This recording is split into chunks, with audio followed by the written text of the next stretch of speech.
Pessoal, o segundo dia de encontros entre Jair Bolsonaro e Donald Trump em Washington. É uma visita de notável importância, sobretudo simbólica. Já tratei isso no primeiro vídeo. Esse segundo vídeo agora se destina a analisar alguns pontos que eu destaquei, que estão no encontro na Casa Branca entre os dois presidentes dos Estados Unidos e do Brasil e na declaração conjunta que eles fizeram logo depois nos jardins da Casa Branca à imprensa, aceitando algumas perguntas, e também vou me referir a uma entrevista concedida pelo presidente brasileiro à emissora de cabo americana Fox News. Vamos começando pelos resultados que eu qualifiquei como resultados concretos. Um deles, declaração de apoio para a entrada do Brasil no Clube dos Países Ricos, OECD, feita pelos americanos. É um apoio político, sobretudo. O que isso significa? Eu vou comentando cada um daqueles pontos que eu acho que são importantes e depois eu vou para a apreciação geral, tá? Em troca desse apoio da entrada do Brasil no Clube das Economias dos Países Ricos, os americanos querem que o Brasil abandone pretensões que o Brasil tem, dentro da Organização Mundial do Comércio, de um tratamento preferencial. Veja só, um no cravo, outro na ferradura. O ministro da Economia, o Paulo Guedes, criticou esse tipo de, digamos, negociação. Enfim, a declaração formal de ajudar o Brasil a entrar no OCDE está lá. Outro ponto importante, a aceitação do Brasil como um aliado extra-OTAN. A OTAN é a Organização do Tratado Atlântico Norte, repito aqui mais uma vez, é o pacto militar mais importante do planeta, existe desde o final da Segunda Guerra Mundial, tem os Estados Unidos como seu principal líder. Qual é o significado prático disso? Tem sim. Facilita, sobretudo para empresas brasileiras que estão participando de concorrências para a venda de produtos bélicos no Pentágono, facilita essa participação. Agora o contrário também, né? As empresas brasileiras em americanas em licitações brasileiras. É um significado importante. Mas aí tem uma ironia profunda. Eu vou abrir um breve parênteses aqui, porque eu me lembro muito desses episódios. O Bolsonaro está corrigindo algo que um presidente do regime militar fez há 42 anos, em 1977. O então presidente general Ernesto Geisel rompeu os acordos de cooperação militar com os Estados Unidos, é desses acordos que Bolsonaro e Trump estavam falando hoje em Washington, por interferências do então presidente americano Jimmy Carter, um democrata, em questões de direitos humanos no Brasil. O regime militar torturava, o Carter estava criticando exatamente isso, mas principalmente pelas restrições que o governo americano impunha, então já, 42 anos atrás, a transferência de tecnologia nuclear por parte da Alemanha para o Brasil. É uma correção, digamos, que Bolsonaro fez a um general que é uma figura muito respeitada pelos militares atuais ainda.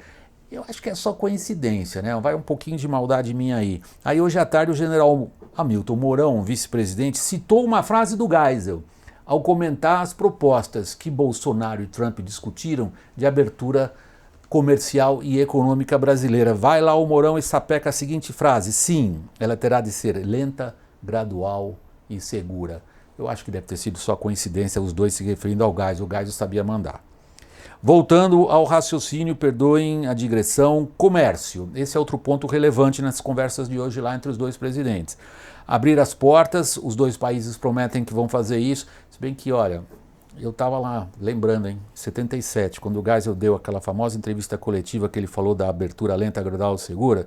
Desde essa época que eu ouço governos do Brasil, dos Estados Unidos, da Alemanha, do Japão, de quem vocês quiserem, dizendo que vão facilitar a vida para o outro.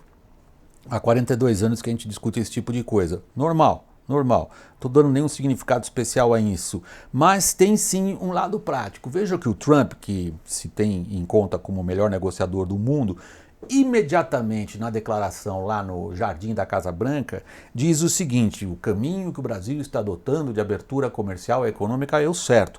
E as empresas americanas, diz o presidente dos Estados Unidos, voltarão a investir no Brasil quando, eu vou citar a frase dele em inglês, "The table is flat and free". Em outras palavras, o Trump já deu uma no cravo ou na ferradura, como vocês quiserem, e diz o seguinte: claro, a gente vai ajudar os brasileiros e as empresas vão para lá quando as regras para as empresas americanas forem consideradas por nós, americanos, flat and free.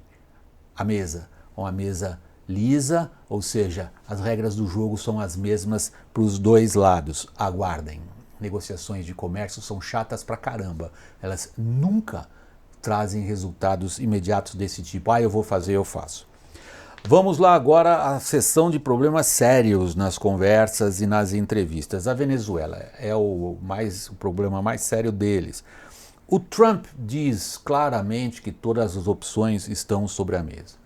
Portanto, por dedução, se todas as opções estão sobre a mesa, não exclui o presidente americano o uso de uma opção militar, qualquer que seja.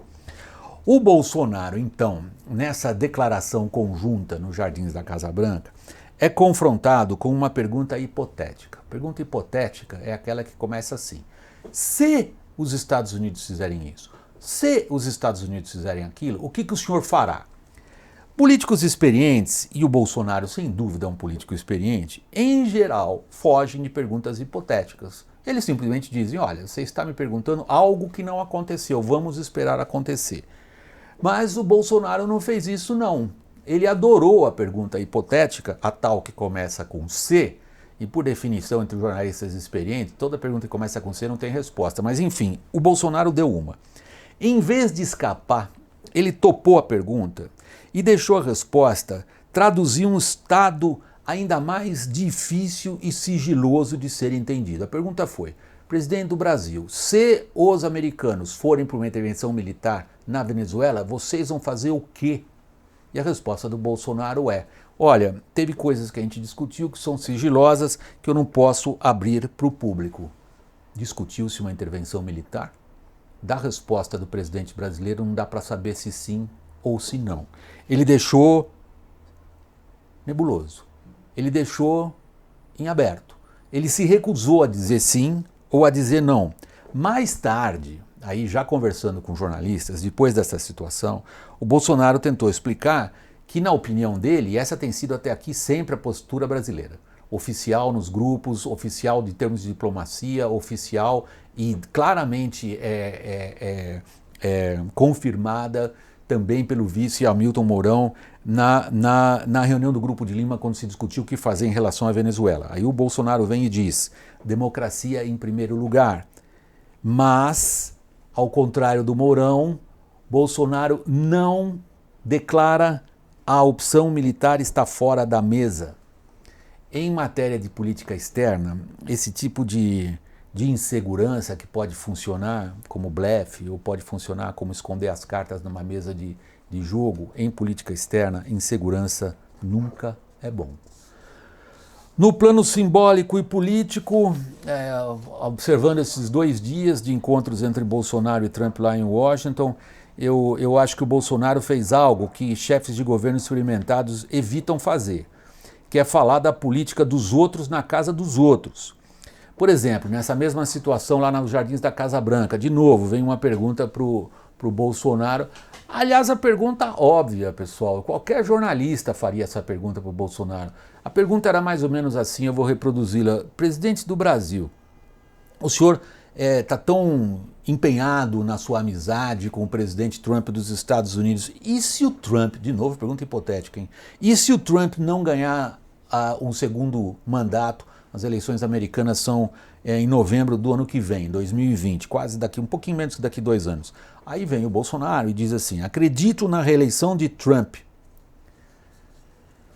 É, portanto, uma aposta. E a pergunta continua de pé. E se o Trump não for reeleito?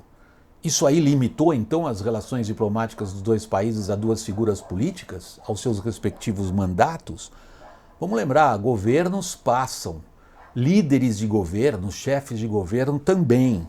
As relações entre os países, essas é que são duradouras e permanecem. Ponto, acho que achei complicado, foi na entrevista do Bolsonaro à emissora Fox, que é notoriamente uma emissora com uma postura de mercado, inclusive, muito ligada a um espectro da política americana. Ela fez um sucesso enorme. Atendeu uma demanda do público, projetou-se e passou inclusive emissoras abertas e a sua principal concorrente, a CNN, que é identificada lá nos Estados Unidos é completamente diferente a CNN internacional nesse sentido. Mas nos Estados Unidos, digamos, no universo das TVs a cabo dos Estados Unidos, atribui-se à CNN um tipo de postura editorial e atribui-se à Fox um outro tipo oposto de postura editorial. Em boa medida são estratégias de mercado, cada uma delas tem grande sucesso e se sentem, digamos, recompensadas pelas estratégias que adotaram. O que eu quero dizer é que a Fox está longe de ser uma emissora qualificada por eleitores de Trump ou de Bolsonaro como uma emissora de esquerda ou comunista. E vamos lá. Nessa entrevista à Fox, o Bolsonaro se refere a uma promessa de campanha eleitoral do Trump, que é de construir um muro na fronteira do México com os Estados Unidos. Inicialmente ele queria que inclusive o México pagasse por isso. Que ele não conseguiu realizar o Trump, em parte por oposição do próprio partido dele, o Partido Republicano. Confundir-se com uma promessa de campanha eleitoral do presidente de um outro país é sempre complicado. A confusão maior que o Bolsonaro acabou fazendo por ela, e isso eu reconheço aqui e quero dizer que é positivo, foi quando ele teve um ato falho e disse que os imigrantes não vão lá com boas intenções. Ele entendeu que ele cometeu um ato falho, se corrigiu depois. Isso pode acontecer com qualquer um, não estou aqui lançando a culpa, mas sim assinalando para vocês que foi um dia inteiro de fortes repercussões quando o presidente do Brasil é visto dizendo uma coisa numa cadeia de televisão a respeito de milhões de brasileiros que foram procurar a vida melhor nos Estados Unidos. E eu tenho certeza que a imensa maioria desses milhões de brasileiros que foram buscar a vida melhor nos Estados Unidos, legal ou ilegalmente, foram lá porque querem trabalhar, porque querem prosperar e querem viver melhor. Isso aí é humano e é digno. Então, esse tipo de reação o dia inteiro foi bem absorvido pelo presidente, reconheceu que deu uma pisada fora, e foi uma pisada fora mesmo, foi um erro, um ato falho, como ele mesmo diz, mas vejam o ambiente político em que essas coisas se dão. Não é exatamente o que ele disse, mas o ambiente político em relação a políticas de imigração, onde ele surge como um apoiador irrestrito e não crítico do que o Trump fala a respeito de imigração. Nessa mesma entrevista da Fox, que, como eu disse, é uma emissora que dificilmente pode ser qualificada como uma emissora de esquerda ou liberal na acepção americana, o Bolsonaro foi indagado sobre a ligação dele. A Fox se refere ao noticiário da imprensa brasileira, atribuindo pela imprensa brasileira a Fox o faz, é uma maneira de colocar a pergunta diplomaticamente, sobre a ligação possíveis ligações da família Bolsonaro com grupos de milícia no Rio. Eu queria chamar a atenção de vocês para um vídeo que eu gravei recentemente, chamado A Violência Desafia o Governo, na qual eu dizia exatamente isso. Estas perguntas surgirão e não adianta dizer que é conspiração da imprensa mal intencionada ou qualquer coisa.